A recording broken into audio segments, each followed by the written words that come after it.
Hello, this is the video for the Steve Blum, Mary McGlynn, and Scott McNeil panel at Metrocon 2017. Only got the last 20 minutes of the panel because I was standing in line to get my Boruto poster signed by Robbie Daymond.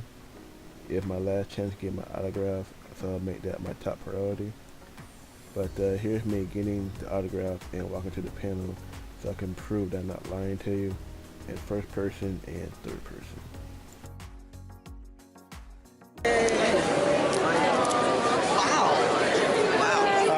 Hey, what's up? Look at all your stuff. Yeah. How many are functional? Just the one?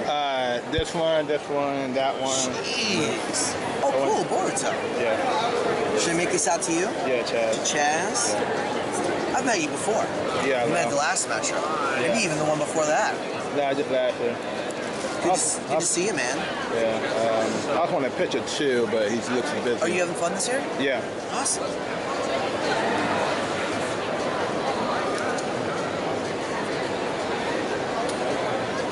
Where did you get this poster from? I got it from Amanda Miller at an earlier convention.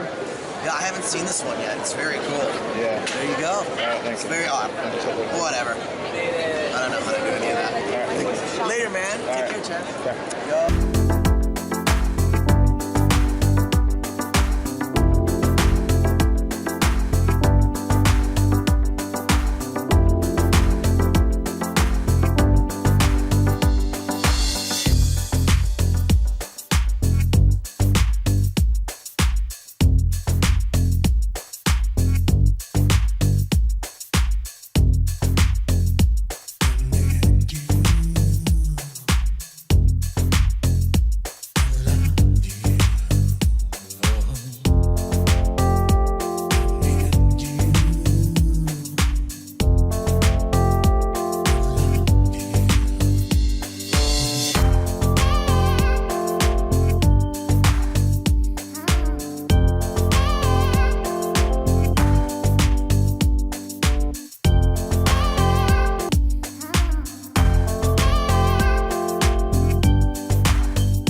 Start giggling and forth. Yeah, and he's violent purring on the other end, which actually translates. Yes, then it translates to the butt is vibrating too. Not only do you get the sphincter right there in the eyeball, but it's moving. Well, research for chaps. Yeah, it is. It is. Yeah, it's amazing. Well, we're water based. Yeah, you just gotta and drink a lot of water too. That before, during, and after. That helps. Yeah, but really, just you gotta shut up. You just gotta stop. And know when you've pushed yourself too hard. You can tell in the booth, and you just have to take care of yourself and let them know, I can't do anymore, you know. Otherwise, you could blow out your chords, get notes, all kinds of stuff. You've got to take care of your instrument. Enjoy your own Stradivarius. It's not a delicate instrument, but it's an instrument. Yes. It can be. Who's our next victim? You choose. I was wondering, how did y'all get salt-free? How did you get started in the industry? And do you have a favorite character that you've spoken for? That's two questions. On to you, pal. Follow-ups ahoy. By accident. You know, that I have wanted, I do it for a living what I used to get kicked out of school for, you know. You know, when I was in Disneyland when I was 12 years old and I found out that Paul Frees, the voice of everything there, was also the Pillsbury Doughboy, I went, something, I want to do that. But of course, I'm like, I live in Canada, that's not likely to happen. I trained very seriously, you know, I did 4 years of classical theater training, and, you know, I was going to be a stage actor.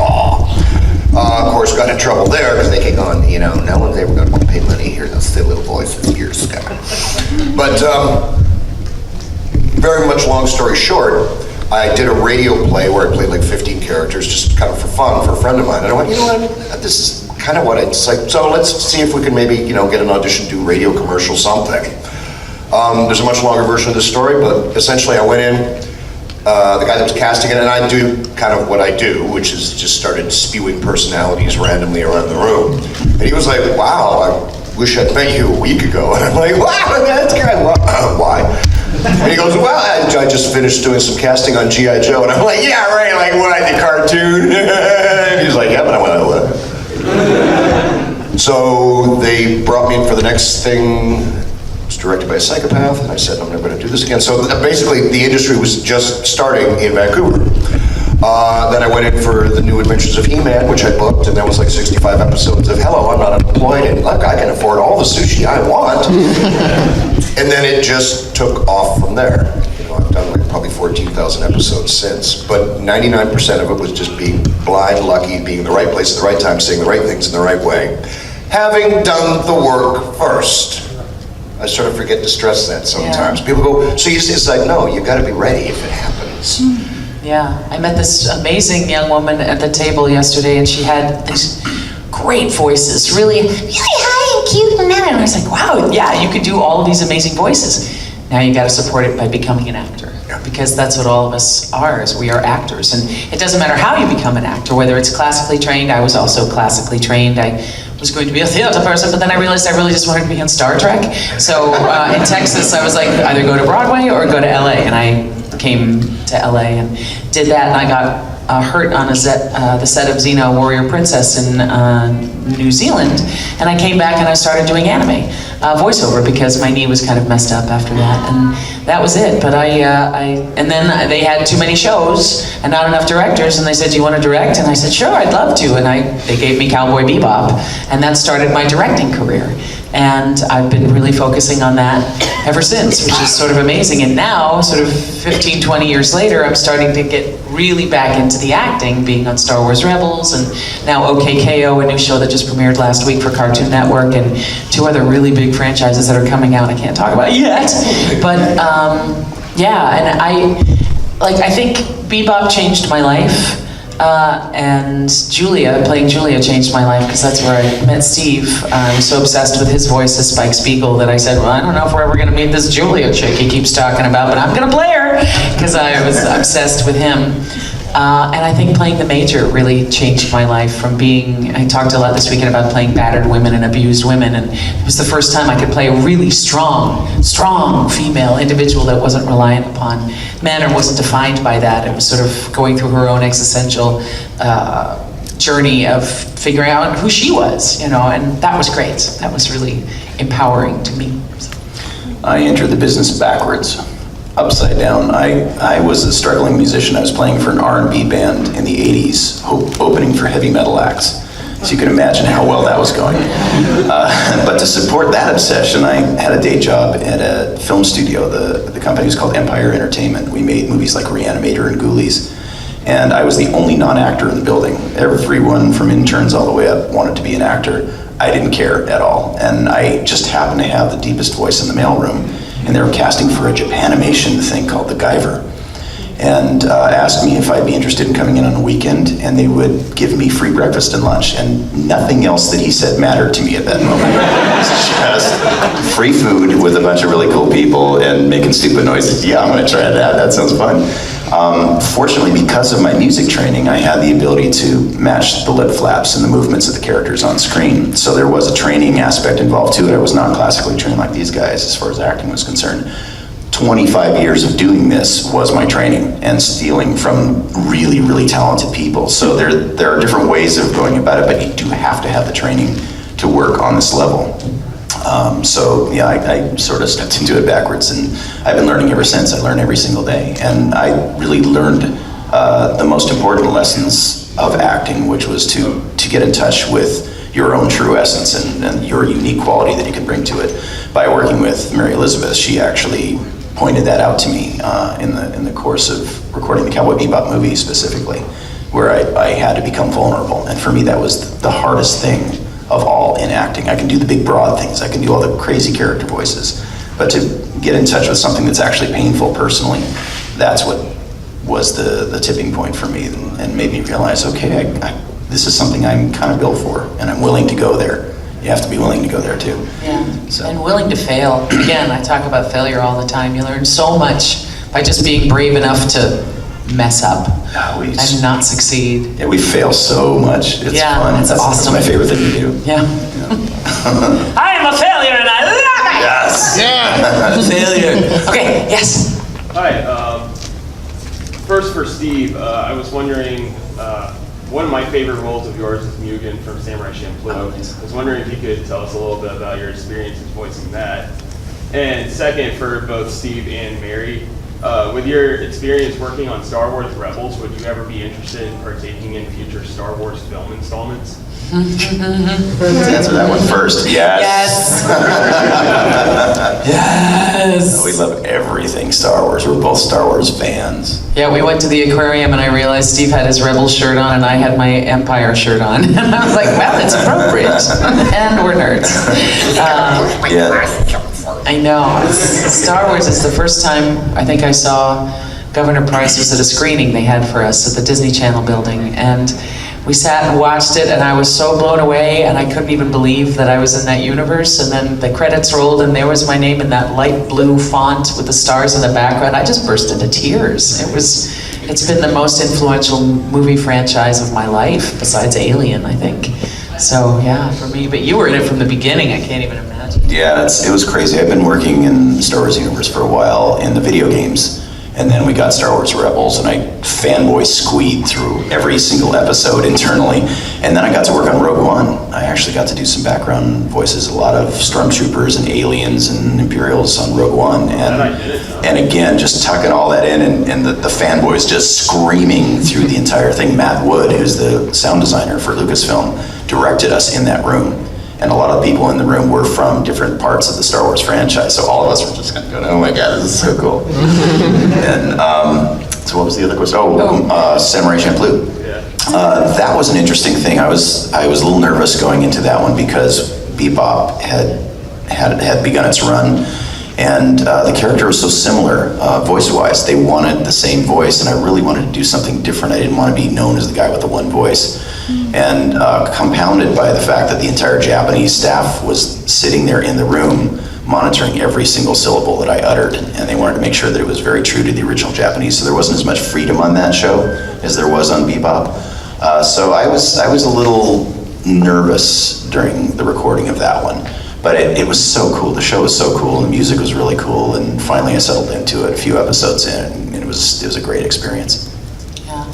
One other thing about Star Wars is Liam O'Brien brought me in, I think we both got to go in on the Force Awakens game. And I got to do all of Phasma's efforts, and I also played a Nerf sausage vendor. And I'm gonna get cards printed up. My business cards will say Nerf sausage vendor on them. That was me. Fresh Nerf sausage! Will you sign me? Yes. I've signed you before. You can.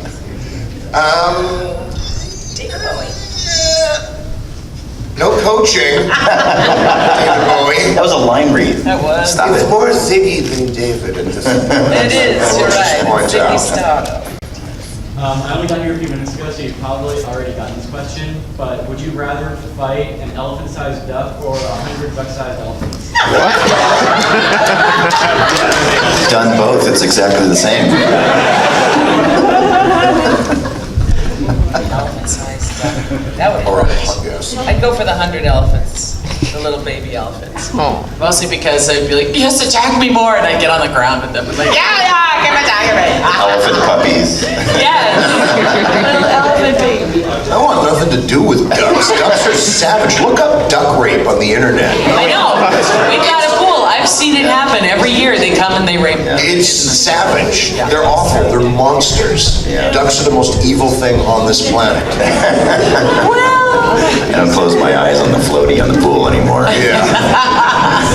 It really is a thing. No, that's too a comment. Chuck Huber and I, for some reason, did an entire panel on duck rape.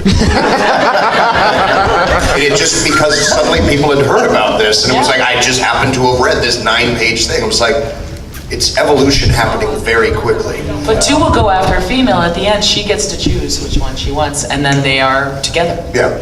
It's a strange thing. Also the only bird that has a penis. Because it's usually cloaca. But ducks, and it's not all ducks. It's like it's because it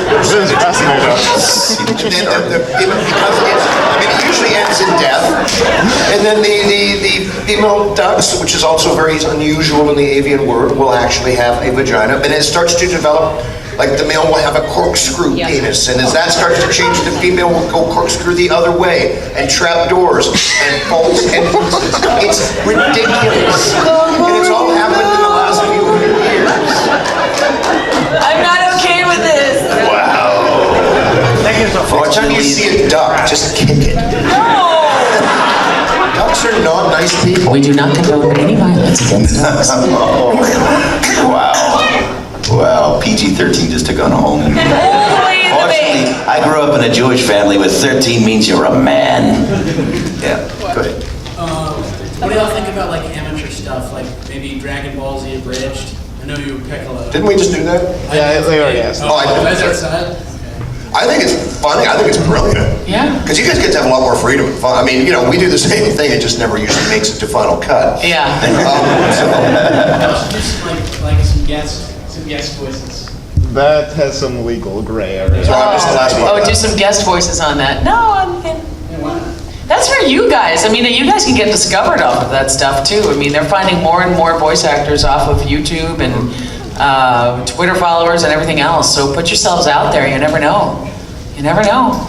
You could be the next great Scott McNeil, Steve Blum, duck raper. I used to be a duck raper in my day. I've met many, but not like the legendary Scott McNeil. Man really knew how to rape a duck. He's got a corkscrew. That was the day I started kicking ducks in Tampa. The last day of Metrocon. Yes. We should have a rubber duck kicking party. That would be really fun. I collect little rubber duckies. So do I, actually. Yes. We got one in Scotland. That was a Nessie. A Nessie duck. Nessie duck. The Nessie duck was Nessa. Have you been momoed? Wow. Well, not today. Momo is, I don't know. We didn't have time. We had to- No, we had to pack. An amazing artist, and every year she does custom ducks. Really? So this year I got a wasp-eater duck. I have a Wolverine duck. All of them. There's a Scott McNeil duck, which I got this year, right down to the nose ring. And they're just same, but she paints, they're amazing. I have like 50 of them now. Where is she? She does it, she normally would be sitting in the room right now. She's here, so she's presumably out of town. I think we scared her away. Is she in the artist alley? She might, no, I don't think she's not kind of commercially doing that. That's really just cool. a thing that she does. Wow. Have fun. Yeah. 5 minutes. All right, we're going to do a lightning round. Lightning round. 5 minutes. Lightning round. Yes. Well, first I just wanted to applaud you all for enjoying nature and everything. Nature's all we got. We love nature. Yeah, I just need to Ah, beautiful. Fun. Yeah, my Yes. what are your thoughts on having worked on You've been purified. I love that. I'm just great that I'm on that cast. It was wonderful. We're gonna go fast because we only have 5 minutes. You pick. Yes. Scott and Steve, could we have a little Wolverine off? You're the best there's at what you do. Quack. I've said this before though, but Wolverine, with all due respect to all of us in this world, has never been played right. Because it's always, don't make me get all Canadian on you. Dude, I've been to northern Alberta. That is not the real Wolverine right there. It's like, so frickin' seen buddy coming up over there, all right, put down my stick, took him right out, just giving her, man. Somebody went, dude, you record that? I will animate it. I was shocked. I mean, I live in Canada, but I was shooting a movie, and then I went, holy crap, that really does. That's how we speak. This has to happen. Yeah. It's all about the rye whiskey too. You give rye whiskey to any Canadian, it's instant Wolverine. Wow. It's like it's a hockey fight waiting to happen. Oh, that's wow, nice. Wolverine in a bottle. Fucking body's giving you. I'll frickin' pound you right now, man. Okay. For all three of you, is there any one character from your past roles that if they come back and said, I want you to do this role again, you're like, hell yes, I want this? All of them. Except this is North Star. I'm kidding. No, I'm not. I hate this. Hire us, please. We're all out of work right now because we're here. You, sir. Steve, suppress and possess this. How was it like being in Mortal Kombat X, being Sub-Zero and Reptile? Very, very violent. Grossest deaths I've ever seen. Yeah, fantastic.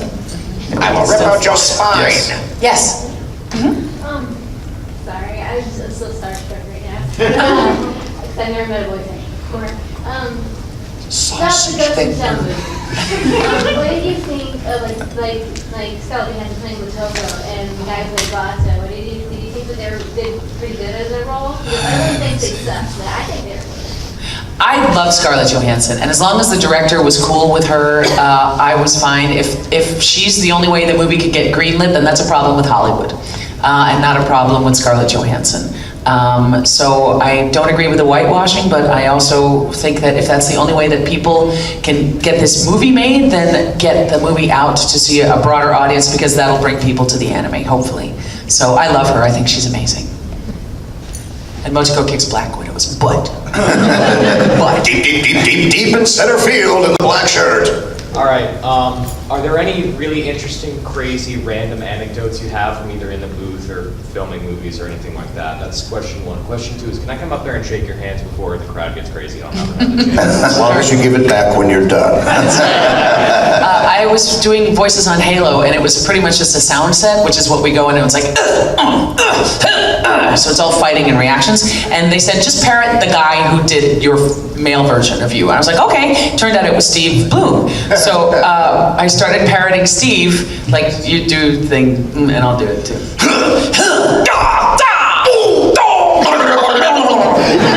During one of those, I just happened to fart. Oh, spill my coffee.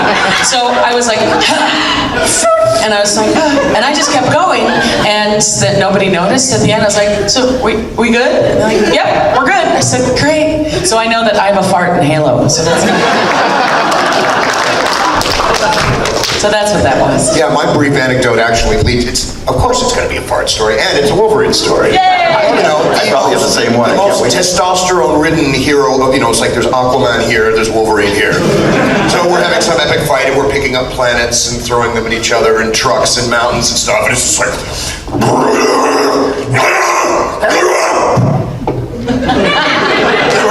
a minute, stop. Play that back. And I'm just like, it really was a 3-year-old girl. It was adorable, I thought. You just going, did anybody notice that? Here he is. Yep, they did. It's a thing. Yeah, I hid my first Wolverine fart in X-Men Legends and redid it, but after that it sort of became a badge of honor to see how many I could slip in. Literally, every time I go for the big swipe, every time I do that, for some reason the body reaction is a... It's like a 3-year-old girl. But it adds the high tones to the performance. Yeah. If you've got a nice little... Yeah, they don't die from the claw wounds, they die from... The incredible flatulence. Yes. Thank you guys so much for coming out. Thank you for a wonderful weekend and taking such good care of us. And please thank a staff member, a volunteer. They're the reason you guys are here and safe. And enjoy. I love you, Scott McNeil.